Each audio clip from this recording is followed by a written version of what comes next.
Nandito ako sa kusina. Wala kaming ghee. Magagawa ako ng aloo paratha for dinner. So, ang gagawin ko, gawin kong homemade na ghee. So, bale, sa village kasi dapat bibili din kami. Kaso, hindi rin available. Sarap na sarap si Cham dun sa ghee sa village ba. Kasi pure na galing sa buffalo. So, ayan. Gawin natin tong ghee. Nakita ko si Ama paano niya gawin. Ito, from milk to na, anong tag doon? Inipon ko. Yung pinaka-thick ng milk. So, gawin natin ghee. Ibo-boil lang naman siya.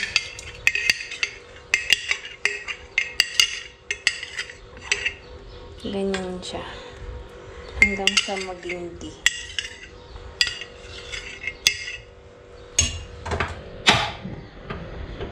Low fire.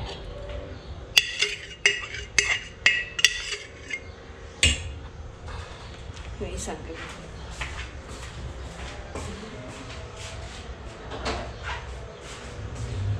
So, homemade ghee naman tayo for today. Kababalik kusina lang, no? Wala kasi akong butter. So, ito yung gawin natin. Mamaya na tayo magchikahan. Actually, magbabalot ako ng ni Champ. Kasi gawa muna ako ng dinner namin.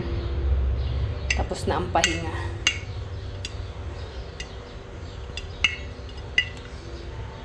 Simutin ko lang. And go na tayo.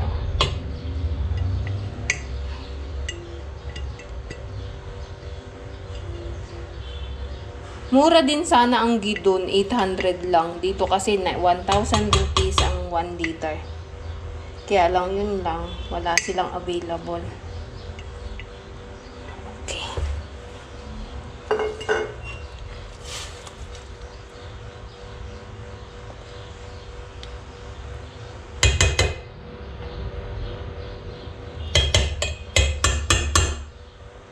Ano lang to, galing sa mga milk, yung unang kulo ng milk, tapos pakuluin ng pakuluin. Then pag nilagay mo sa ref, may makapal na, parang sapal. Ayun, tatanggalin yun, separate. Iyon ang magiging ghee. Or butter. Ganun.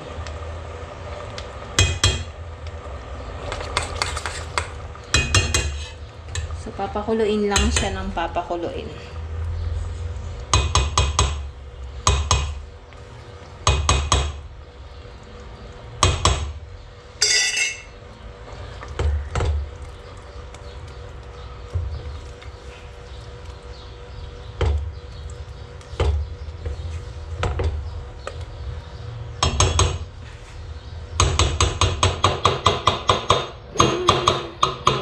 Lang tayo hanggang sa maging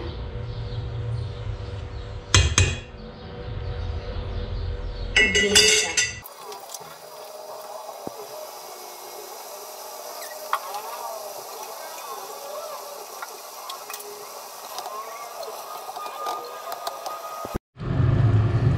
Ayan, nagmamantika na siya. Ibig sabihin malapit na siyang mag-ghee.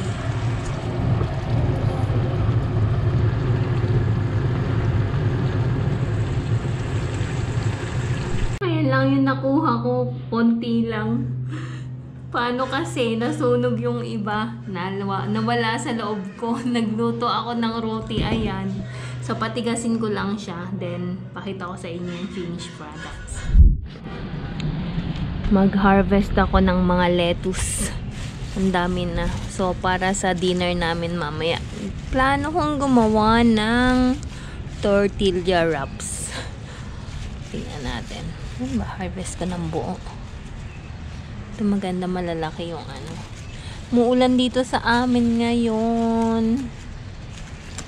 Kulimlim ang panahon.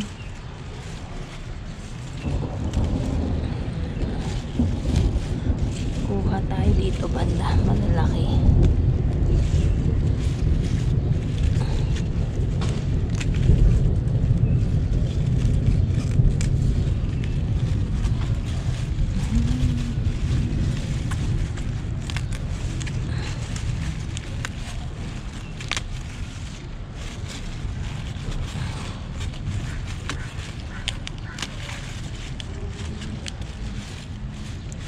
May lakad sana kami ngayon pero hindi natuloy. Buti na lang kasi uulan pala. Ayan.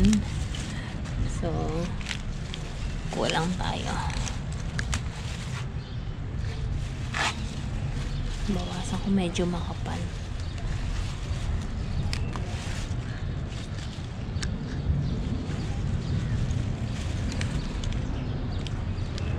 Dito rin meron.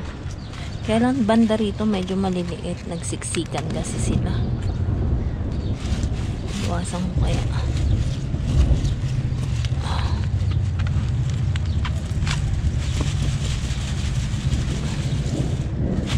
Ayan.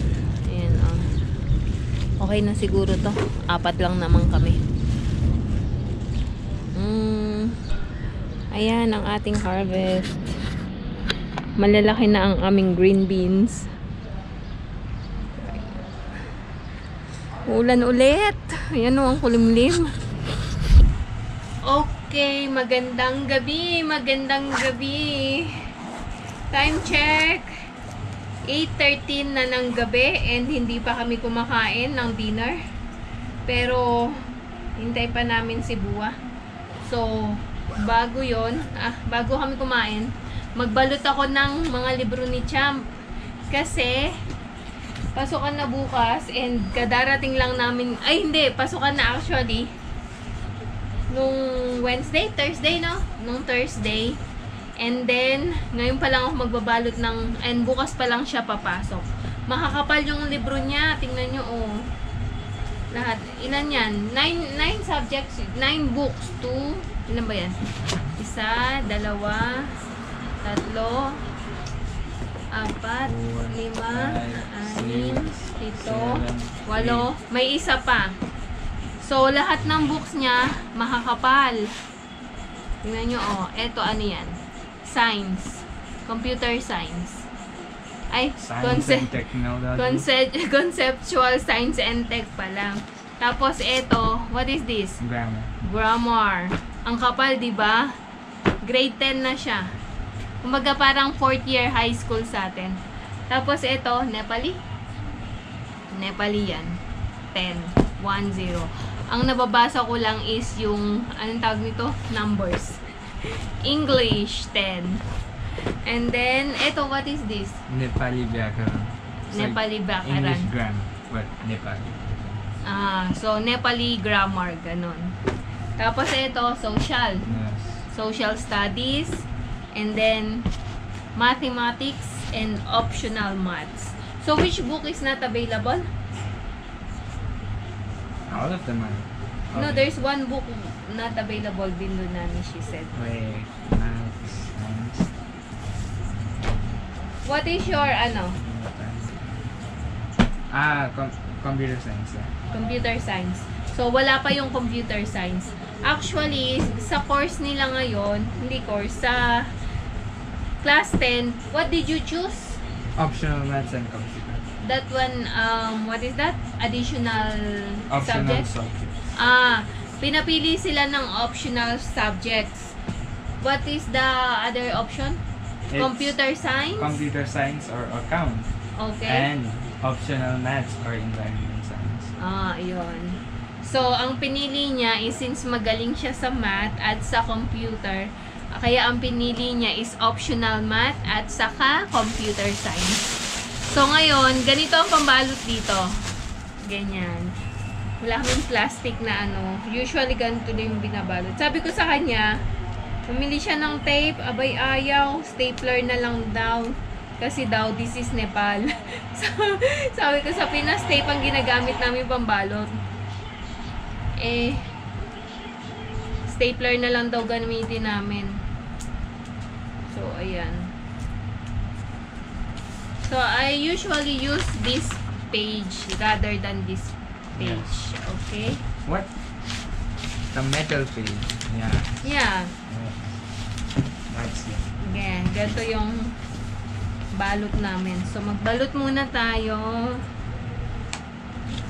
Maya na tayo. What is this? Optional math. Marker. Maybe daddy has marker. Oh. I'll just bring pen. No need pen. Marker na. I'll just bring pen. Mahurunungan pa sa magbabalot eh.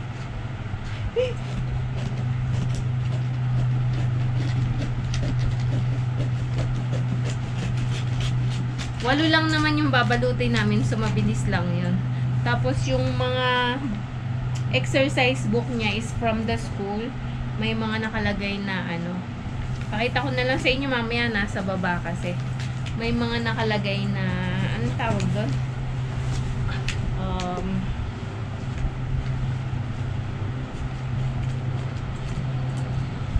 Pangalan ng school.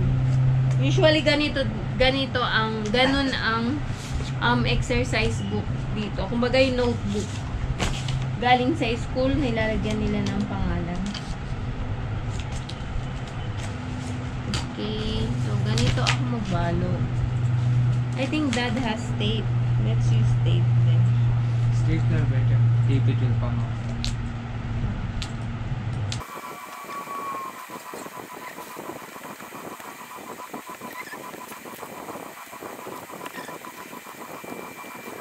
Mabagal ako magbalot ng book. Siguro matapos kami alas 10. So where you will write name? Inside. Inside? Yeah, we all do that. Oh. Should be on the sides, no? So you can easily get it. So you can easily get that up here, oh. In like this. The subject on the side. Oh. Name on the inside. Then later on, when you lose your book, you need to search one by one. Open your book inside like that. Oh. Last time, you lost one book. Yeah. Then cannot see from the outside the name. You can easily see, oh, that's mine from the outside. If it's inside, how you will see? Direct. By turning the page. You need to turn the page. Yeah, investigation. Investigation. Investigation. Okay, we'll stapler now.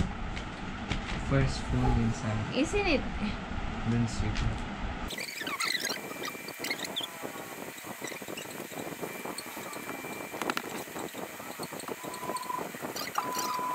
Ganyan siya. Stapler na lang niya. Okay, one down. Ganyan siya. Lagyan ko na lang ng name. Yeah, marker. Wait, oh, put stapler na.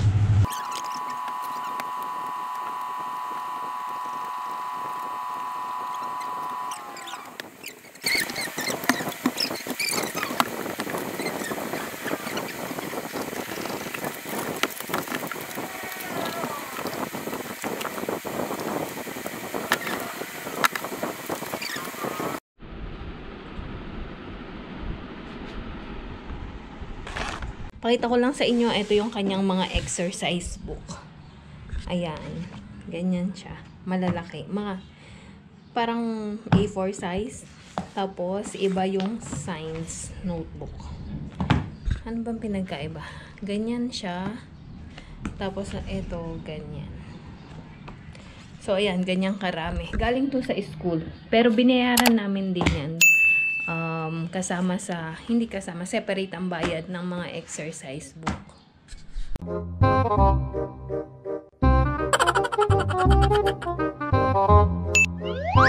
Ginagawa mo! If you like this video, please consider subscribing to our YouTube channel, SL Nepal. Thank you for watching. Have a nice day.